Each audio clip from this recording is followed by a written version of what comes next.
Okay, everyone. Anthony Fantano here, internet's busiest music nerd. It's late night. It's a Sunday. You know what time it is. It's time to go over what I felt were the best and worst tracks of the week in our weekly track roundup.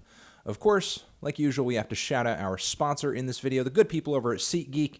If you did not know, SeatGeek is an app that aggregates tickets to live events from all over the web to make ticket buying simple. They put a 0 to 100 score on each ticket to let you know if you're getting a good or bad deal. Red is bad, green is good. And their in-app view from Seat lets you see where you're going to sit. Enter code DROP to get $20 off your first order. Click the link in the description to download the app and find more information. SeatGeek. There you go, guys. All right, let's get into it. Of course, we have our Amazon and Turntable Lab associate links down there in the description box too. If you want to hop down there, treat yourself, and we get kickback from that Turntable Lab link. So you know. Shout out to the new Uchis cover of Kanye's Paranoid. That's pretty good. I also want to shout out the Drake BBC One Fire in the Booth freestyle, which ain't too bad either. You can have fun with both of those. They are linked down there below in the description box, along with all the other songs that I'm going to be talking about in this week's weekly track roundup.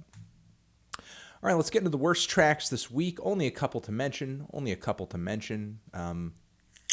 There were probably more awful tracks that dropped this week, but I didn't really go out searching too much for music that I hated, honestly. So these just kind of fell in my lap, honestly. They are the new Childish Gambino songs, Summertime Magic and Feels Like Summer. Yes, unfortunately, I don't care for these new tracks at all.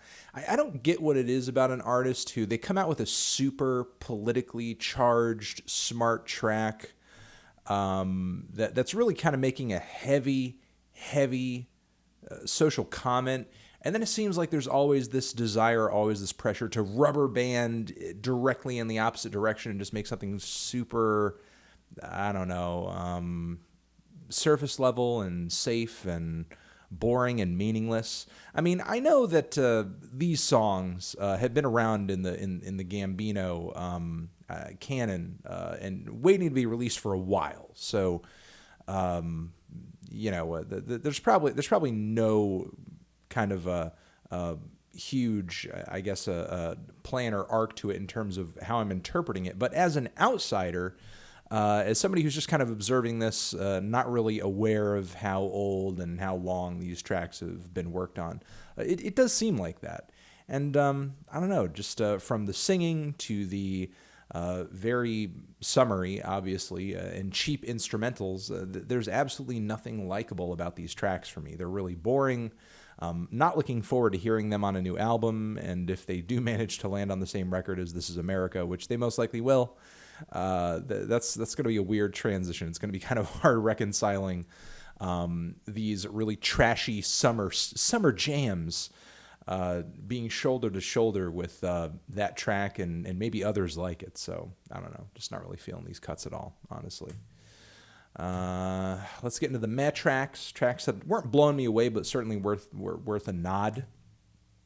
This new track from an artist who goes by the name of I believe it's pronounced Yona. Yona is an AI singer, an artificial intelligence singer, who was devised by the likes of multimedia artist and electronic producer Ash Kusha. And this new song of hers, Art and Law, is not my favorite track I've heard from this AI singer project of his so far, but it is still pretty cool. Kind of, I don't know, slides between IDM and spoken word, and given that it's an AI singer, something else entirely, really. Very weird, very strange. Definitely going to stimulate you if you're looking for something off the beaten path. That's pretty cool. Also digging the new WebsterX track a little bit, No End. Some awkward singing on the track here and there, but still a very fun, dark, moody trap ballad that I thought was pretty cool. Next, 21 Pilots, who actually have a couple of new tracks out this week. One titled Nico and the Niners, the other titled Jumpsuit. And I much prefer Jumpsuit, honestly. in the band's repertoire on these tracks, it's kind of the usual blend of pop and reggae and a little bit of alternative rock in the mix too.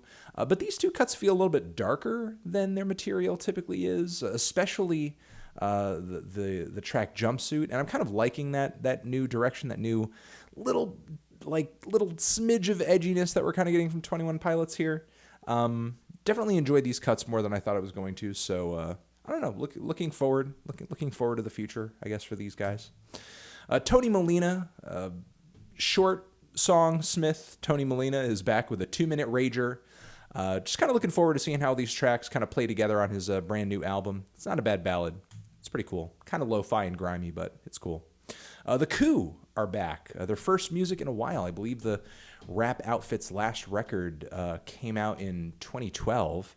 It was titled Sorry to Bother You, which is the same title of the film that is being released soon that has people talking.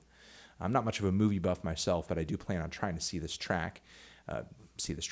film. But this track, though, is an interesting and grimy fusion of rock music and rap music. The Coup is revolutionary and politically edgy as usual. Kind of digging it quite a bit. Moving on from there, this is the, I guess, sort of cover to the new Rico Nasty single titled Big Dick Energy, after the big meme floating around the internet. I'm digging it. It's kind of raw. It's kind of rough. Not as cleanly produced as a lot of her more recent tracks and everything, but for a kind of loose freestyle type track, it's pretty hard hitting. It's pretty raw. And of course, Rico, as usual, sounds fucking nasty. Moving on from there, Mac Miller, Self-Care, brand new track. While it didn't blow me away, I think Mac Miller is sounding better going in this total, I guess, pop rap, very sad, sing-song type direction. The vocals on his last full-length record were super rough and did not care for them at all, but it does seem like Mac has been working on his singing voice quite a bit, and the results are paying off. Can't say that the structure of the track is really wowing me because it is still a little drab and everything, but it's still an improvement. Still an improvement for Mac, and has me, along with the 2 tracks he released not too long ago, looking forward. No, it was actually like 3 cuts, wasn't it? Yeah, it was 3 cuts, and they all weren't bad. Moving on from there, Lil B, Options, coming soon, I assume. This new song over here, Money in My Spirit Ouu, is kind of your standard downtrodden but thoughtful bass god cut. That's pretty good. Beak, Jeff Barrow's Beak, Barrow of course, Portishead fame. His band Beak, prolific as ever, always dropping material. They have a new track out titled Brain Down, which is pretty shady and downtrodden and a very eerie indie rock track with this cool drum break that's kind of sequenced over and over and over, kind of cycling in a very hypnotic way. Kind of love the vocal harmonies, the very eerie and strange and awkward vocal harmonies on this one too. In a way, the track kind of reminded me of Liars, and these days Liars don't even really sound much like Liars, so I'll take it. And let's get into the tracks I thought were best this week. Best tracks this week. Digging on this new track from YBN Cordae, Kung Fu. Just kind of a trap banger with a lot of very witty, smart, hard-hitting one-liners. Just some good wordplay, a lot of personality coming from him. So looking forward to him dropping more material into the future, because when it does come to a lot of these viral, I don't know if I would even call him SoundCloud, but I guess SoundCloud kids, he's definitely bringing a bit more lyrical substance to the table than a lot of other people cut from his cloth are. So all the credit in the world to him. Moving on from there, digging on this new Lemon Twigs track. They have a new record on the way, of course. To me, Lemon Twigs have always sounded like, I don't know, a weaker Foxygen or something like that. I mean, they certainly seem to have similar influences and everything. This new track over here, If You Give Enough, is certainly a huge improvement from what I remember of their previous material.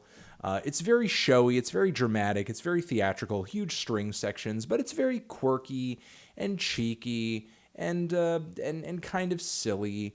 Like it sounds like the most beautiful school play you could ever possibly witness.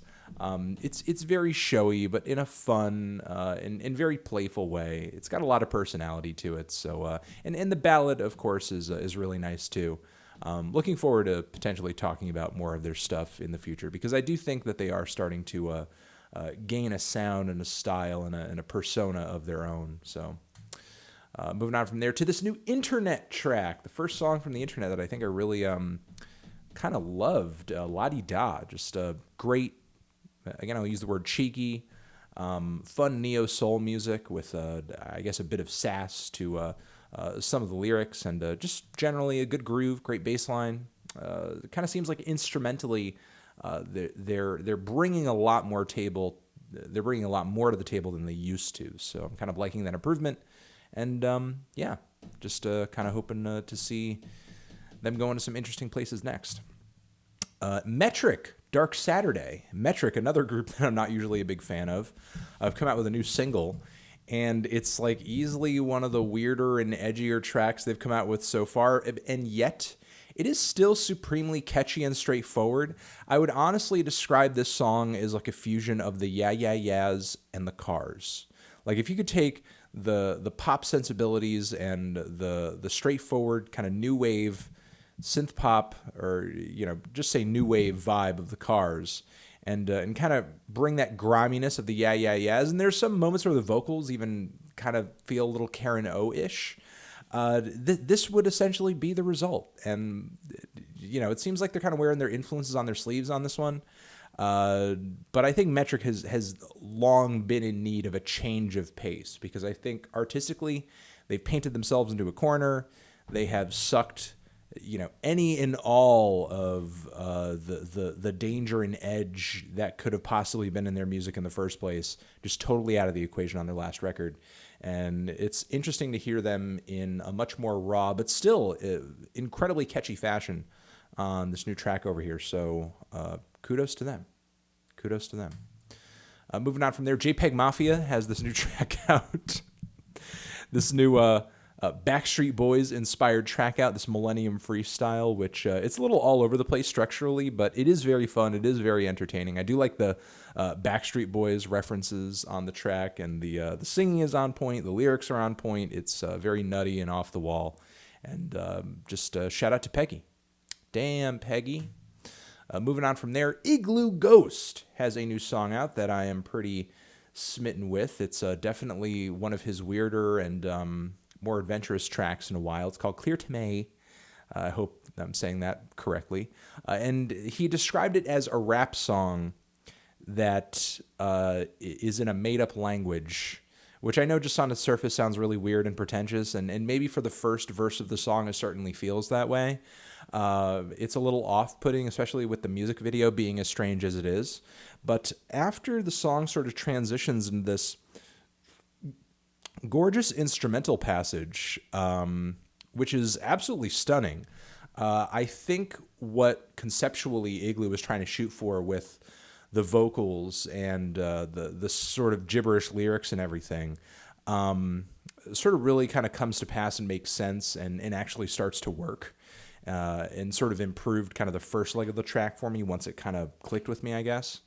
Yeah, it's a pretty interesting track. Definitely sees him experimenting more, obviously, with vocals and obviously with the lore behind the whole Iglooghost musical concept. But then on top of that, especially with that instrumental passage in the middle and the different vocal sections of the track, it sees him really kind of experimenting with structure a bit too. So I'm kind of really liking the direction of this track. I don't know if I'd want him to sort of do this sort of thing on every single new song that he's got coming out, but it's certainly cool to see him kind of get different tools in his tool belt, kind of diversify his whole deal. Moving on from there, the Honey Hahs, Stop Him, is the title of this track, Stop Him. Honey Hahs, this new record, or rather a song out via Rough Trade Records. It's an anti-Trump song, obviously, but it kind of calls back to the old school of very awkward, politically charged, socially aware, female-fronted post-punk music that has kind of I'll say, a quaint pop edge to it. I just kind of like the vibe of the song. I think the lyrics are kind of straightforward, very, very much sloganeering, but still enjoyable and to the point. And I just kind of like the endearing quality of the song. And let's see, what else do we have here? Oh yeah, the new Denzel Curry track, CLOUT Cobain.